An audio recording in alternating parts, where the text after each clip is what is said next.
రాహుల్ ఒక చిన్న గ్రామం నుంచి వచ్చిన బాలుడు. అతని కల ఒక గొప్ప సైంటిస్ట్ కావాలని. కాని అతని కుటుంబం బీదది. చుట్టూ ఉన్నవారంతా కలలు కంటే బదులు వ్యవసాయం చేయి, కలలు పొట్ట నింపవు అని అనేవారు. కాని రాహుల్ ధైర్యం కోల్పోలేదు. విద్యుత్ లేని రాత్రుల్లో అతను రోడ్డు దీపాల కింద చదువుకునేవాడు. పాత పుస్తకాలను సేకరించి పాఠశాల ఫీజులు చెల్లించడానికి ఎన్నో చిన్న పనులు చేసేవాడు.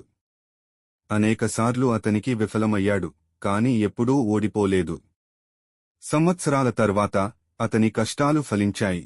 అతను ఒక ప్రతిష్టాత్మక యూనివర్సిటీకి స్కాలర్షిప్ పొందాడు. ఈరోజు డాక్టర్ రాహుల్ ఒక గొప్ప రీసెర్చ్ నేతృత్వం వహిస్తున్నాడు. తన కలను నిజం చేసుకున్నాడు. నీతి: ఓడిపోవడానికి నిరాకరించే వారికి అడ్డంకులు కేవలం మెట్లు మాత్రమే.